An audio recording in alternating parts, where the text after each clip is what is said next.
మనము మన కొరకు జీవితాలు అర్పించినటువంటి వ్యక్తుల సినిమాలు వస్తే చూడడానికి మనకు మనసొప్పదు. కానీ అఖండ సినిమా లాంటి సినిమాకు 1000 రూపాయలు 2000 రూపాయలు పెట్టి టికెట్ పెట్టి సినిమా చూడడానికి మనం ముందుకెళ్తాం. అది మన మైండ్ సెట్. అందుకే ఆమె ప్రారంభించిన ఉద్యమం దాదాపు 175 సంవత్సరాలు అయిపోయింది. ఆమె వయసే పుట్టి 195. అంటే ఇప్పటి వరకు కూడా కొనసాగుతుంది. ఎందుకు ఆ ఉద్యమం అంటే మనలో ఉన్నటువంటి బానిస మనస్తత్వం. ముఖ్యంగా నేను ఉపన్యాసం స్టార్ట్ చేసే మొదలు ఒక ప్రశ్న వేయదలుచుకున్నా. మీరు ఎంతమంది పూలే సినిమా చూశారు? ఈ మధ్య రిలీజ్ అయింది కదా, ఎవరన్నా చూశారా? చేతులు లేపండి దయచేసి. పూలే సినిమా చూస్తే అంటే 1 2 3 4 5 ఓ 10 మంది ఉన్నారు. అఖండ 2 సినిమా ఎంతమంది చూసిండ్రు? అంటే మనము మన కొరకు జీవితాలు అర్పించినటువంటి వ్యక్తుల సినిమాలు వస్తే చూడడానికి మనకు మనసొప్పదు. కానీ అఖండ సినిమా లాంటి సినిమాకు 1000 రూపాయలు 2000 రూపాయలు పెట్టి టికెట్ పెట్టి సినిమా చూడడానికి మనం ముందుకెళ్తాం. అది మన మైండ్ సెట్. అందుకే ఆమె ప్రారంభించిన ఉద్యమం దాదాపు 175 సంవత్సరాలు అయిపోయింది. ఆమె వయసే పుట్టి 195. అంటే ఇప్పటి వరకు కూడా కొనసాగుతుంది. ఎందుకు ఆ ఉద్యమం అంటే మనలో ఉన్నటువంటి బానిస మనస్తత్వం.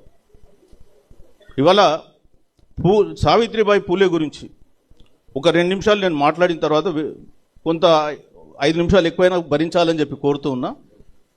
ముఖ్యంగా సావిత్రిబాయి పూలే పుట్టిన కాలం మనం చూసినట్టయితే 19వ శతాబ్దంలో ఈ భారతదేశం అనేకమైనటువంటి మూఢాచారాలు, అదేవిధంగా దురాచారాలు, మహిళల్ని అణచివేసే సంస్కృతి ఉన్నటువంటి కాలంలో పుట్టినటువంటి మహిళ.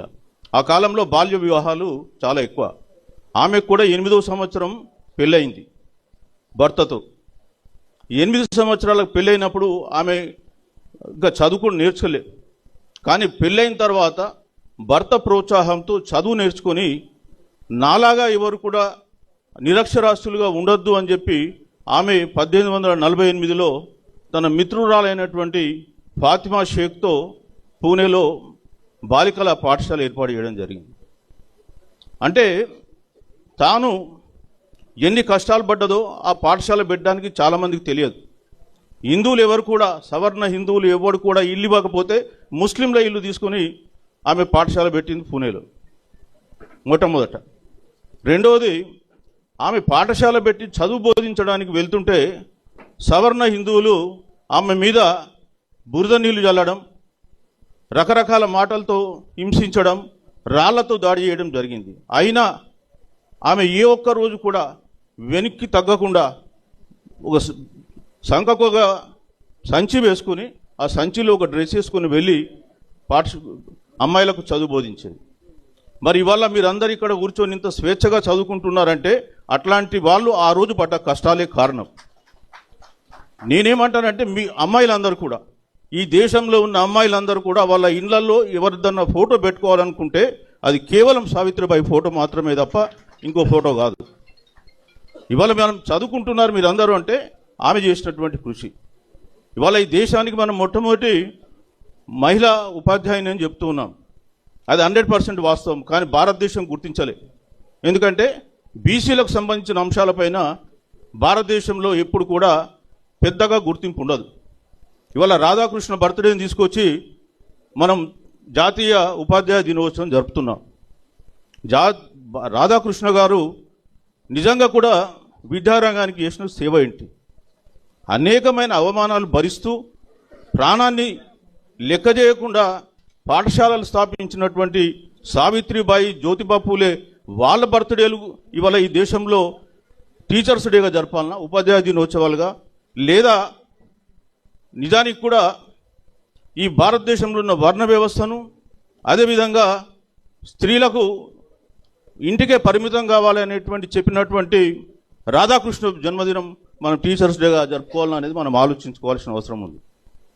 ఇలా రాధాకృష్ణ గురించి నాకేం చెడు అభిప్రాయం లేదు. కానీ నిజంగా త్యాగం చేసినటువంటి వాళ్ళని దేశం గుర్తించడం లేదనే విషయాన్ని మాత్రమే నేను తెలియజేస్తున్నాను. ఇవాళ సావిత్రిబాయి పూలే ఆమె పిల్లల్ని కనలే. మహిళలందరూ కూడా అర్థం చేసుకోవాలి. ఎందుకు నేను పిల్లల్ని కంటే నా పిల్లల మీద ప్రేమ ఉండి స్వార్థపరురాళ్ళు అవుతానని చెప్పి పిల్లలు కనకుండా ఒక బ్రాహ్మణ విధవకు పుట్టినటువంటి అబ్బాయిని పెంచుకొని అతన్ని ఎంబీబీఎస్ చదివించింది. అంత త్యాగం చేసేటువంటి మహానుభావులు ఈరోజు ఈ లోకంలో ఉన్నారా? పూణేలో ఆమె ప్లేగు వ్యాధి వచ్చి చనిపోయింది. ఆ ప్లేగు వ్యాధి వచ్చినప్పుడు ఒక దళిత కుటుంబానికి సంబంధించిన వ్యక్తి పిల్లవాడు అతను ప్లేగు వ్యాధితో బాధపడుతుంటే కుటుంబ సభ్యులు కూడా దగ్గరికి పోతలేరు. ఆ సమయంలో ఈమె వెళ్ళి ఆ బాలుని తీసుకెళ్ళి హాస్పిటల్లో జాయిన్ చేసి ఆమెకు ఆ ప్లేగు వ్యాధి వస్తే ఆ వ్యాధితో చనిపోయింది. అది త్యాగం. మరి అట్లాంటి మహానుభావుల జీవిత చరిత్రలు వస్తే మనం చూడం. కానీ అఖండ లాంటి సినిమాకు 1000-2000 టికెట్ పెట్టుకుని అయినా పోతాం. అది మనం మైండ్ సెట్ నేర్చుకున్నాం. సో ఇవాళ మహిళలకు అదేవిధంగా ఇక్కడ ఉన్న అందరికీ కూడా చెప్తున్నా, ఒకవేళ పూలే సినిమా చూడకపోతే దయచేసి పోయినాకన్నా చూడని చెప్పి కోరుతూ ఉన్నా. సో మనం వారి గురించి ఎంత మాట్లాడుకున్నా తక్కువే. ఇవాళ వారు జన్మదినాన్ని మనం జాతీయ ఉపాధ్యాయ దినోత్సవం, అదేవిధంగా భారతరత్న, ఇవాళ భారత మాత అంటూ సెపరేట్ మాత ఏం లేదు. ఈ పూలే, సావిత్రిబాయి పూలేనే భారత మాత. అంతకంటే గొప్ప మహిళ ఇంకెవరు లేరు ఈ దేశంలో. కాబట్టి వారి జీవితాన్ని మనం ఆదర్శంగా తీసుకోవాలి. ఆనాడు 19వ శతాబ్దం కాలంలో స్త్రీల పట్ల జరుగుతున్నటువంటి అఘాయిత్యాలు చూస్తే నా స్త్రీ స్వాతంత్రం అర్హతే అన్నాడు మను. అంటే స్త్రీకి స్వాతంత్రం అర్హత లేదు అన్నాడు మను. స్త్రీ చదువుకోకూడదు, భర్తతో సంసారం చేయాలి, పిల్లల్ని కనాలి, చనిపోవాలి. సతీ సహగమనం ఉంది. ఇవాళ సావిత్రిబాయి పూలే ఒక బహుజనులకు సంబంధించిన స్త్రీ కాదు, ఆమె మొత్తం స్త్రీ జాతికి సంబంధించినటువంటి వ్యక్తి. బ్రాహ్మణుల్ని, ఒక బ్రాహ్మణ విధవరాల్ని సతీ సహగమనం చేస్తుంటే ఈమె భర్త వెళ్ళి ఆ సతీ సహగమనం ఆపి వాళ్ళ అడ్డుకున్నటువంటి వ్యవస్థ వారు. బ్రాహ్మణ స్త్రీకి పుట్టినటువంటి పిల్లాన్ని యశ్వంతును పెంచుకున్నట్టు ఈమె. అదేవిధంగా బ్రాహ్మణ స్త్రీలు విధవలు ఉంటే వాళ్ళని తీసుకొచ్చి వాళ్ళ వైదవ్య ఆశ్రమాలు పెట్టి నడిపినటువంటి వ్యక్తి సావిత్రిబాయి పూలే. ఆమెకు మతం లేదు, కులం లేదు, అందరినీ కూడా సమానంగా చూసినటువంటి గొప్ప మహిళ. అందుకే ఇట్లాంటి వాళ్ళ జీవిత చరిత్రలు మనం ఇట్లాంటి ఉపన్యాసాల ద్వారా కానీ లేదా వ్యాసరచన పోటీలు, మధు గారు చాలా శ్రమ తీసుకొని మరి కార్యక్రమం చేశారు. ఇవాళ సావిత్రిబాయి పూలే గురించి ప్రతి పాఠశాలలో చదువుతున్నటువంటి ప్రతి అమ్మాయికి, ప్రతి అబ్బాయికి తెలియాల్సినటువంటి అవసరం ఉంది. అట్లాగే విద్య గురించి కూడా మాట్లాడుతున్నాం. ఇవాళ ఈ పూలే దంపతులు చేసినటువంటి మొట్టమొదటి కృషి ఏంటంటే విద్య. విద్య ద్వారానే విముక్తి లభిస్తుంది. విద్య ద్వారా అజ్ఞానం వెళ్ళి మనం బానిసత్వం నుంచి బయటపడతామని చెప్పినటువంటి వ్యక్తి పూలే దంపతులు. మరి ఇవాళ విద్యకు ఏ గతి పట్టించినాం తెలంగాణ రాష్ట్రంలో అనే విషయం కూడా నేను కొద్దిగా మాట్లాడతాను.